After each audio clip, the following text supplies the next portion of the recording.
There's the maps, Han. Okay, get her map. There's the maps in a flamingo. Alright, so now we can take our map. Yeah, the buses were right over here, weren't they? Do you want to take the bus ride first? It's up to you. Yeah, let's take the bus ride first so we can go around and see everything. Then we can get off and then we can go walk around. Okay. Well, down here.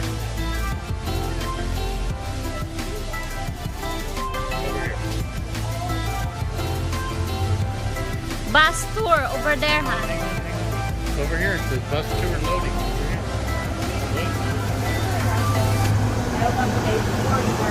All about animals, about the different conservation hubs, San Diego Zoo Wildlife Alliance is a part of, and how you can be an ally. I told you. Over there.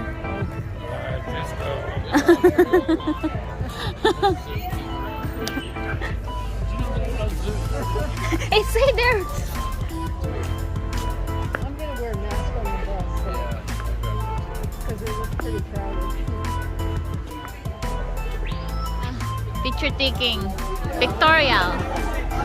It's my husband.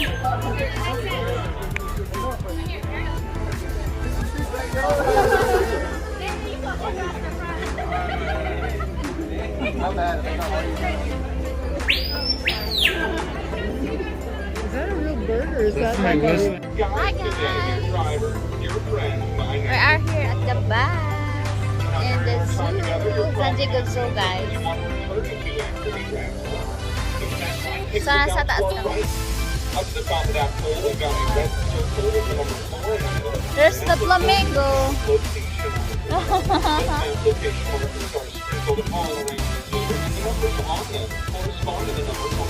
We'll go down there.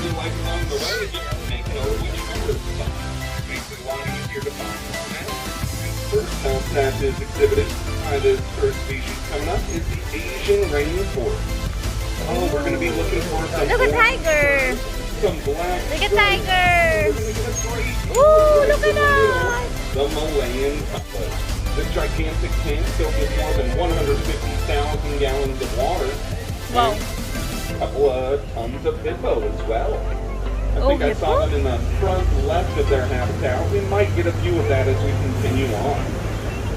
See, hippos spend about Look at 16 hours a day in the water, and that's why this is such a great one to visit on foot. The whole front side viewing windows to see beneath the surface. There it is. He's sleeping. As we creep on by right here, if you look in the corner of that tank, the hippo is right up next to the glass. You visit on foot, it's the fun, and ropes to swing from. Other enriched experiences can come from toys, treats, snacks, special scents sprayed through their area, or roommates. Often it's the same species that intermingle together. There's a zebra. We are a conservation organization with two front doors, Safari Park being the second. Now we are cruising on by the northern frontier to our left, and that's where you would find reindeer as well as polar bear plunge. That's what we're tucking into right here. What's it? To see if any of those three polar bears Reindeer. are out and active this fine morning. Oh, the Balboa Park is in the other. Think was tossed on the back of the paper map. Wow, this is cute. Now we do have the box there to our right-hand side. And then the southern deer.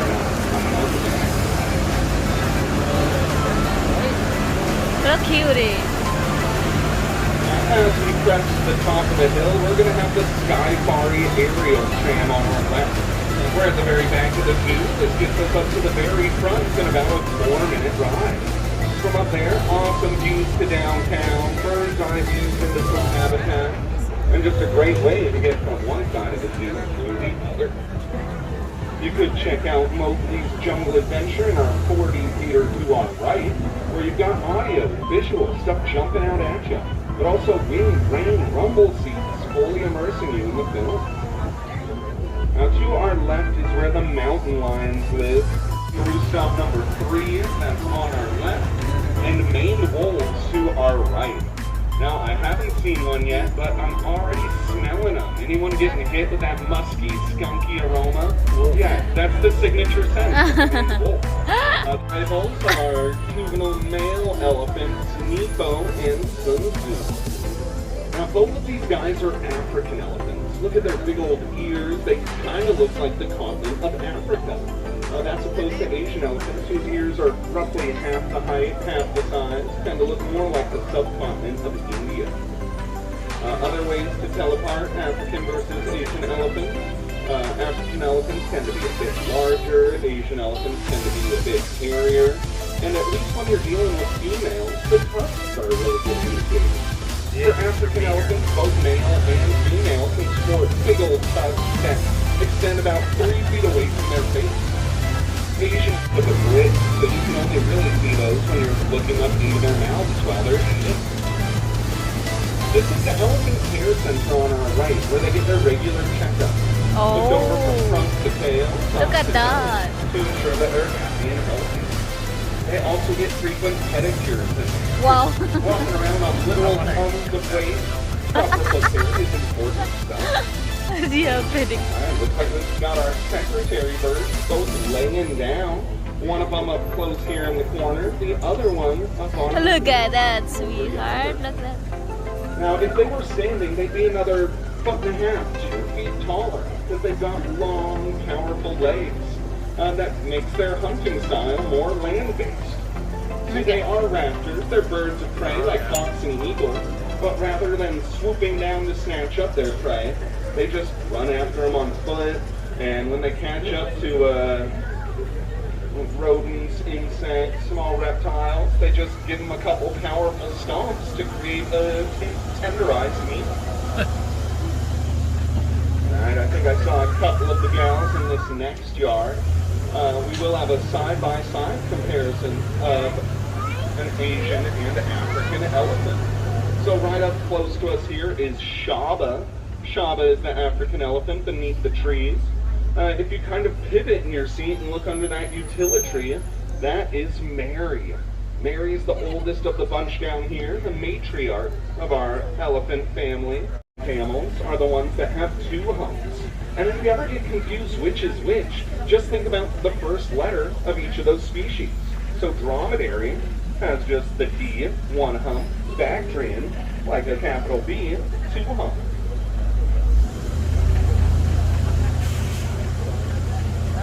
Now, our conservation efforts take place all over the world, including right in our own backyard, our southwest hub. And a key species of that hub coming up next, the California condor. Now, there was a time not too long ago when these condors were right at the brink of extinction. Back in the mid-1980s, there were only 22 of them sentry duty, serving as the lookout.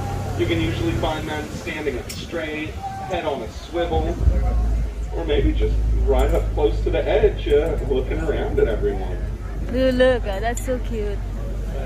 One up close, looks like there's a trio in the back. 2 of them are playing, and then the third one just making sure nothing's going to sneak up and surprise them.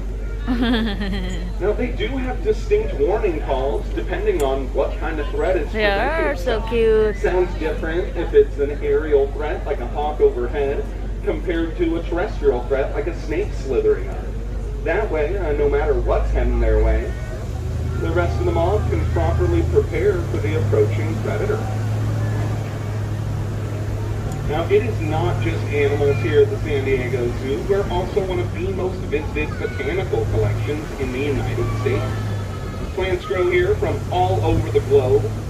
Oh, and I will talk more about them, but I want to point out these clip springers. Oh, to so our cute! right first. Now, these Look are at some that!